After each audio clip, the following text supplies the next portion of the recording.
pretty obvious. Changing that allocation year to year is going to be very problematic for any of the townships from a budgeting standpoint. And that's where you're going to start to see rifts between the townships, right? So Schwenksville is going to say, well, I like it because, we have a much more dense population. We may have more calls, but we don't have as many people, so we're paying, as much. And then Perkiomen's going to say, well, we have no calls. Why are we paying the lion's share? And nobody's going to change after that first year. So we just need to be very specific going forward. Because again, just from a budgeting standpoint, that fits your problem. In my experience, though, with similar, and I mean, you correct me if I'm wrong, did you see a vast difference between from year to year what occurred in East Greenville and Pennsburg? Sure. Yeah. So we would go up. We had a set allocation. So East Greenville was 45%. It was based on call volume. It used to be split three ways, going back into the 70s with Red Hill. Then we went 50-50, and then we changed it 55-45 because Pennsburg had a higher call volume. And there's a couple other things that went into that.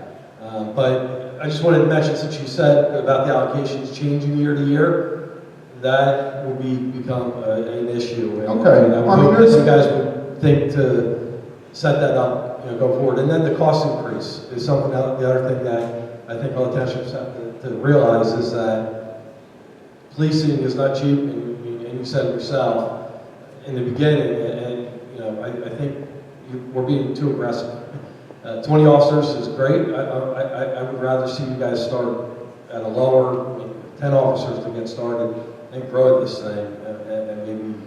I mean, you can. You can start. I mean, they can do whatever they want essentially. I mean, what we're proposing is kind of what we think is a good starting point. It's not the best because you see it's only a 1.0.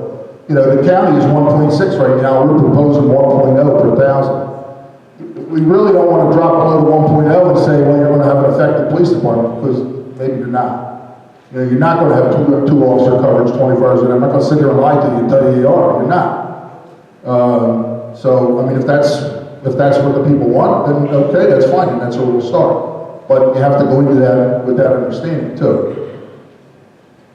Anybody else? Anybody else have any questions? Yes, sir. Up here. Warren James.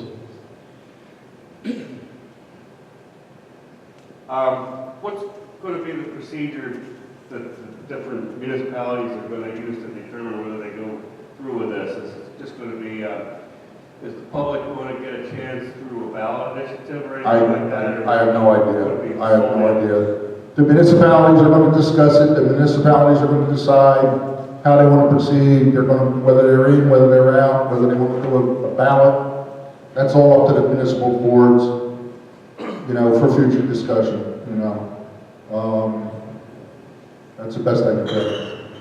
Yeah, at this point, we're up to the study stage of it, and what we'd like to do now is have people from the municipality, go to the council meetings, and is that you, Kevin? Somebody's beer bottle. Is it break time already or what here, huh? Anyway, take your ideas and so forth and talk to your township supervisors or borough council members and share your thoughts and ideas with them so they know, where you guys are coming from as far as how you feel about things. Anybody else have a question? Anybody else? Yeah, a couple more back there. One over here.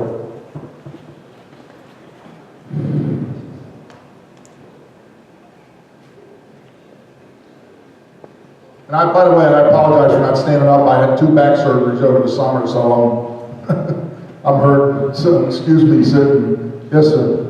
I was just wondering, you had a per capita cost in there, or per capita. Yeah, $139. How about businesses or banks or any? Well, they contribute through the sure. They contribute through their business taxes and everything like that. Sure. But What a percentage? Municipality to change taxes for the businesses if they want to. I think that's what he's trying to, why aren't they contributing Could you do a separate tax for businesses? Sure. There's all kinds of ways of funding these things, you know? You Right can, now, they are in the budget at all. no, the budget's there. How the budget is split up is not in there. And we don't put any revenue in there or anything like that. We just say what it's going to cost. How the municipalities generate the money that comes in, that's entirely up to them. You can do a business tax. You can do an impact fee. You know, there's all kinds of ways you can generate additional money, you know. If you've got a big business that's drawing in a lot of people all the time, you've got the King of Prussia Mall, you're going to say, whoa, you need to pay us a lot more money than Joe the homeowner's paying us here on a per diem basis. And that's how municipalities work those out. Like I said, business taxes, impact fees. One question, where's the money go when you get these fines and stuff? Does it go to the state tax? The fines are split up. You only get, the municipality gets half the fine money and then the other half the fine money. If you get like a traffic ticket right now, it's like $124 or $114, I think is a total ticket. $25 of that is the actual fine money. The rest of that is costs that go to the state. All the costs go to the state from every traffic ticket out there. The actual fine money, the $25 fine, gets split in half. Half goes to the municipality, half goes to the state. So you wind up with a $114 ticket. You wind up with like $12 coming back to the municipality. That's standard throughout the state of Pennsylvania. So it's not a big revenue. Like people think it's a big revenue generator. It's not. It's not. Anybody else with any questions?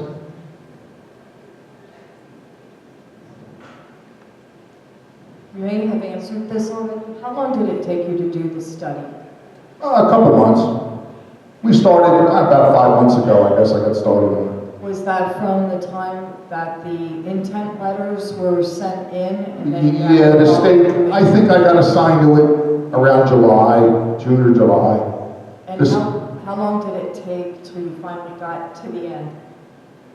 Well, we submitted it to the townships about a month and a half ago, so maybe four or 5 months. And then the townships have had it for about a month, and we actually presented it to the township officials and the borough officials. We've had meetings with them, we've tweaked it a few times, gotten some input. You know, they like this, they don't like that, and which is fairly common with what we do. And then when they got to what they think is a nice product, they said, okay, let's show it to the public and see what the public thinks. You know, they were ready for the next phase, which is what you see here tonight.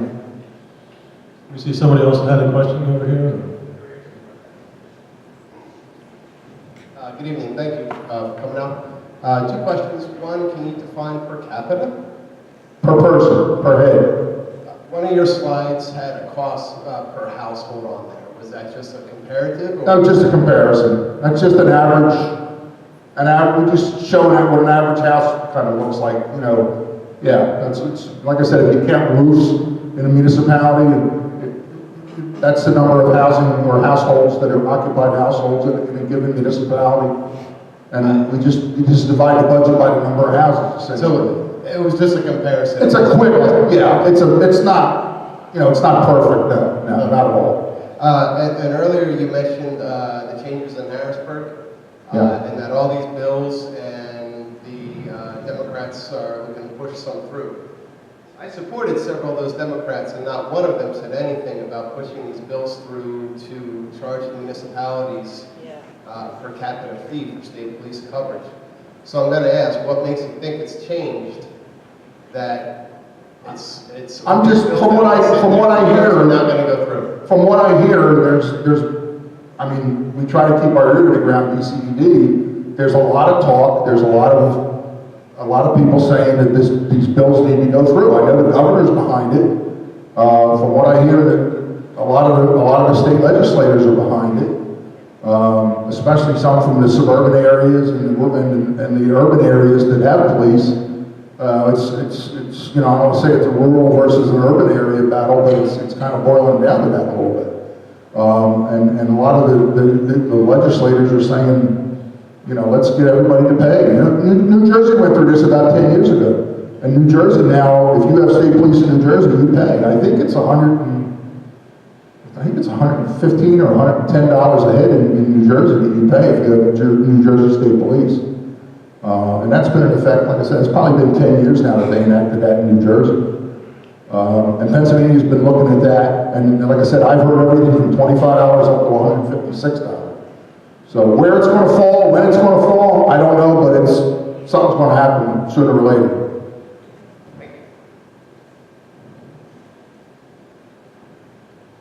The state police, by the way, are crying for more people.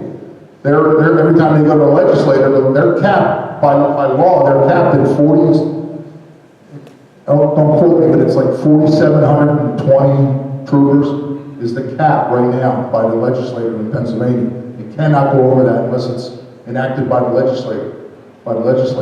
And you know, they're covering, like I said, they're 85% of the state with 4,700 troopers. And that's not just troopers on the road, that's everybody. That's detectives and supervisors and garage guys and inspection people and all of that kind of stuff that the state does. So you probably have about somewhere between 60 and 70% of that number that's actually on patrol in uniform on the road. And they're screaming for more people, but the state said, we ain't got no money, you're not getting it. So, I think their budget is $450 million, the state police. and the other argument going on right now is, and it's sort of a legal argument, I know a lot of it's been going to some courts and stuff, they're taking money from some of the highway funds, from some of the PennDOT funds, from bridges and roads and everything, and putting it into the state police budget, which, from what I hear, is illegal. But they're doing it, so our roads aren't getting fixed because they're taking that money and using it to fund the state police because the state police aren't bringing in enough tax money from the people. Because the argument that the other side is saying is because the people that are using the state police aren't paying anything. So now we're taking the money from roads and bridges, which hurts all of us. So, you know, you can see both sides. You really can. I think you can. So if there's no other questions, then that kind of concludes our presentation. I hope everybody got some good information. Again, you know, stop by your township buildings if you have questions. Yes, stay in touch with